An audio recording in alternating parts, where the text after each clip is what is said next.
হাতের কাছে কয়েকটি উপকরণ থাকলে এভাবে ছটপট বানিয়ে নেওয়া যায় পাকোড়া। এ তো লাল লাল করে ভেজে নিলাম কিছুটা, গরম গরম ভাজি করতেছি আর নামায়ে এভাবে আমি চুলার পাশে থেকে খেয়ে ফেলেছি আমার পরিমাণ মতন। আমি বাকিগুলো আমি আমার মেয়ের জন্য নিয়ে যাব। তোমরা এভাবে কাইটা ধরতে পারো, যেমন এই যে আলু কুচি সাথে পেঁয়াজ কুচি, তারপরে ডিম সাথে অ্যাড করবা। আমি 6টা ডিম অ্যাড করেছি, সাথে নুডলস সিদ্ধ দিয়ে দিচ্ছি। তারপরে এখানে মরিচ কুচি, পেঁয়াজ কুচি এরকম দিয়ে মেখে ভালো করে চালের গুঁড়া, ময়দার গুঁড়া, আমার কাছে ছিল আটা গুঁড়া, আমি তাই আটা গুঁড়া দিয়েছি। তোমাদের হাতের কাছে যেটা থাকে তোমরা সেটাই দিতে পারো।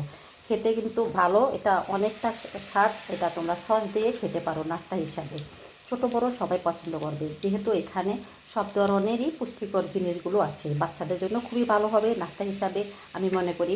তোমরা সবাই ভালো থাকো, সুস্থ থাকো এই কামনায়। এই তো আমি আমার মেয়ের জন্য এগুলো নিয়ে যাচ্ছি। বন্ধুরা, কেমন হচ্ছে? যদি ভালো হয়, ভালো দেখতে ভিডিওতে লাগে তোমাদের, লাইক কমেন্ট করে পাশে থাকবা। সবাই ভালো থাকো। আল্লাহ হাফেজ।